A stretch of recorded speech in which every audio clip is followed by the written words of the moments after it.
자, 이번 주제는 후발적 사유로 인한 경정 청구입니다.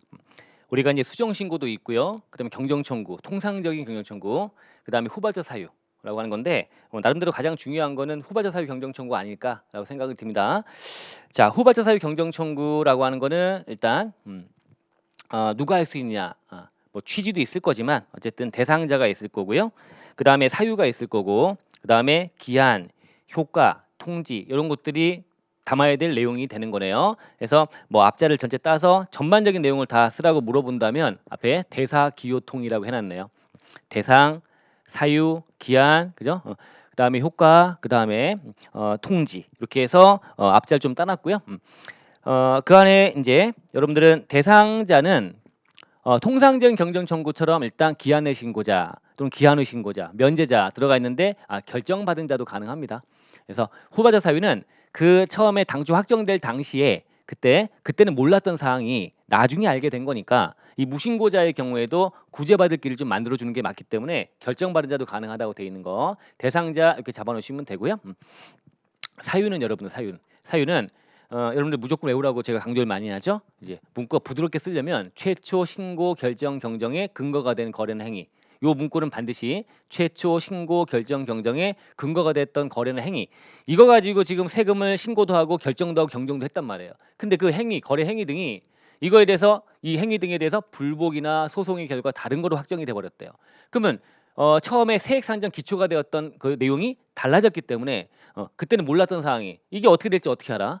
몰랐던 사항이 나중에 알게 된 거니까 이런 사유가 발생했다면 알았다면 3개월 내에 할 수 있다라고 되어 있는 거 아닙니까? 그죠? 그래서 통상적인 경정청 기한 지났어도 상관없고 그래서 이렇게 한다.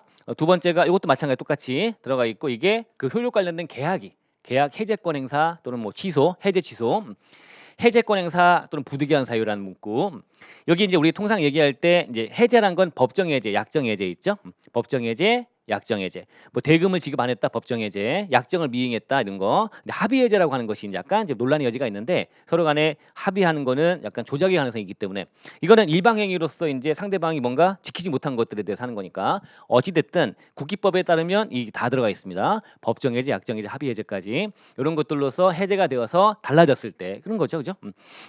3번도 마찬가지고 이런 것들을 좀 빨간 걸로 해놓은 것도 잘 표현할 수 있게끔 하시면서 여러분들 좀 잡아놓으시면 좋을 것 같아요. 사유를 다 쓴다 쉽지 않아요. 근데 모의고사 보면 다 철저하게 쓰는 분도 좀 나오고 하던데 그거는 이제 가능하면 좋지만 쉽지 않은 부분이라 그래서 표현을 정확히 그러니까 이런 것도 표현 하나하나가 정확하게 전달할 수 있도록 표현하는 것이 좀 중요합니다. 그래서 최초 신고, 결정, 경쟁의 근거가 되었던 거래 행위 요게 처음 했던 건데 요게 달라져 가지고 뭔가 하는 거다. 출발 자체를 이렇게 하시면 좀 부드럽게 이어질 수가 있고 그래서 연결지어서 소송 불복, 계약이 뭐 이렇게 하면서 또는 관청의 허가 취소 이렇게 상호 합의가 다르게 이렇게 하는 걸로 좀 몇 가지 잡아서 3-4개 정도 쓸 수 있게 만드시면 좋을 것 같고 기한은 안날도 3개월 이내다라고 돼 있죠.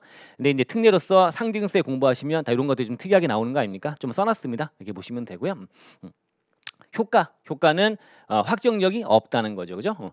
자, 확정력은 수정 신고, 기한 내 신고자의 수정 신고만 확정력 있는 거 맞죠? 그 외에는 다 확정력이 없고요.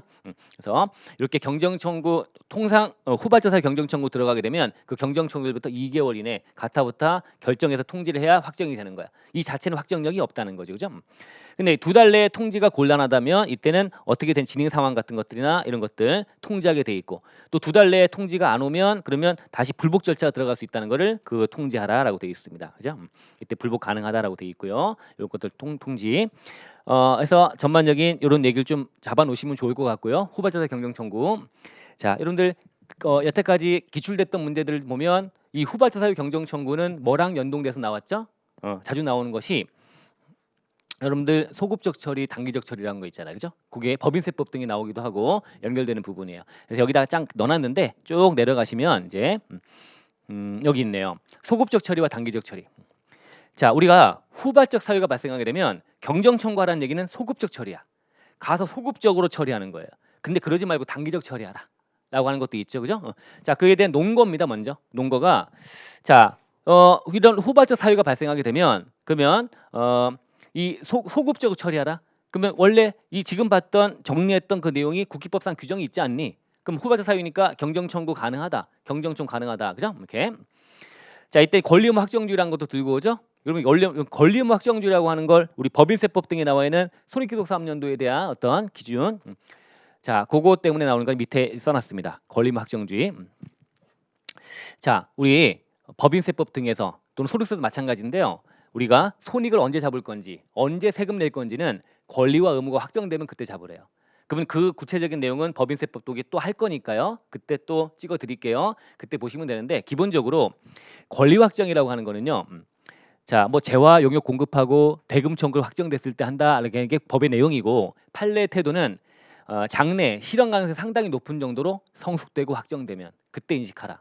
자, 그럼 이게 실현이 아직 안 됐다 하더라도 실현 안 됐더라도 여기 권리 확정 시기가 도래하면 실현 시기와의 시간적 간격이 존재하더라도 권리 확정 시기와 실현 시기 사이에 시간적 간격이 존재한다.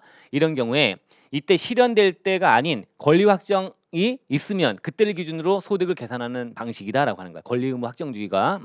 이거는 실현이 안 됐더라도 장래 실현될 걸 전제로 미리 과세하는 거다라고 하는 게 권리 의무 확정주의의 권리 확정의 의미입니다. 그러다 보니까 태생적으로 실현이 안 되고 끝날 수가 있지 않습니까? 그럼 실현이 안 돼 버리면 어떻게 한다? 그러면 다시 바로 잡아야 되겠죠. 그래서 권리 의무 확정주의를 들고 와서 이제 이거를 소급적으로 가서 실현될 걸 전제로 미리 과세하는 거니까. 그래서 미리 과세하는 거니까 전제로 미리 과세하는 거다 이거죠. 그럼 전제가 상실됐다는 거야 이제. 그러면 경정청구 가능하다. 그래서 소급적으로 경정청구한다. 그러면 그때로 가서 소급적으로 경정청구한다. 그게 이 국기법에 나와 있는 후발적 사유에 들어가 있다. 그죠? 부득이한 사유로 뭔가 해제되거나 취소되거나 달라졌을 때 그런 사유들에 들어가 있기 때문에 경정청구 가능하다. 그 다음에 전제가 상실됐으니까 가능하다. 이런 논골 들어가지고 경정청구하라. 가서 경정청구하라. 아니다. 단기적 처리하라. 단기에. 그러면 단기적 처리하는 거에 대한 어떤 논거는 권리 의무 확정주의의 이 훼손을 방지. 권리 의무 확정주의 이미 있지 않냐. 권리 확정이라는데 이때 먼저 인식한다며. 그래서 이때 잡는 거야. 근데 나중에 확정이 안 됐다. 실현이 안 됐다라고 하더라도 권리 확정주의 훼손하지 말아라. 그럼 이건 그대로 두고 이때 단기적 처리하라 이거죠. 자, 권리 확정의 취지라고 나와 있네요. 두 번째가 실현이 안 되면 실현이 안 된 것도 실현이 안 돼 버린 것도 새롭게 권리 확정된 거다. 권리 확정의 취지에 빗대 보면 권리 확정 나중에 실현이 안 되는 것도 새롭게 권리 확정. 그럼 단기적 처리하라 이거죠. 이런 주장들을 피는데 약간 논리적으로 약간 딸린다. 그러다 보니까 이제 이런 얘기가 행정 안정성. 야, 처음에 있었던 거를 소급적으로 가서 자꾸 건드리지 말자. 행정 안정성. 절차를 간편하게 하자. 그래서 빈번하게 발생하는 것들은 대손 처리라든가 대손금이라든가 수용생견서 등등은 단기적 처리하라. 단기적 처리하자. 단기적 처리하자. 이런 것들이 자꾸 이제 뭔가 규정이 들어오고 얘기가 되다 보니까 그때마다 시험에 좀 더 출제를 과거에 해왔던 거지 이제. 그런 것들이니까 이것도 법인세법 등에 또 보실 내용이지만 겸사겸사해서 같이 후발적 사유 경정 청구라는 거 안에서 연결해서 좀 생각을 해놓으시면 좋겠다. 어느 정도 이해는 되셨죠? 그래서 여러분 나름대로 다듬어 보세요. 그래서 논거도 좀 잡을 수 있다 이렇게 해놓으시면 되고요. 자, 둘 다 주장은 권리 의무 확정주의를 주장합니다. 권리 의무 확정주의 자체를 갖고 와서 야, 권리 의무 확정주의는 실현될 걸 전제로 미리 과세하는 거니까 이제 이때 실현이 안 돼 버리면 경정 청구 가능하다 이런 얘기고. 권리 확정주의를 무시하지 말자. 규정대로 인정한 다음에 새롭게 권리 확정으로 보자. 이런 얘기를 논고로 피고 있고요. 자, 그리고 행정 안정성 등을 위해서 이제 절차 간편성을 위해서 단기적 처리를 하는 거는 빈도수가 많은 것들을 열거해 가지고 하고 있다라고 보시면 됩니다. 자, 여기저기 나올 수 있으니까 잘 잡아 보시면 좋겠습니다. 여기까지 보시고요. 다음 주제로 넘어가 보도록 하겠습니다.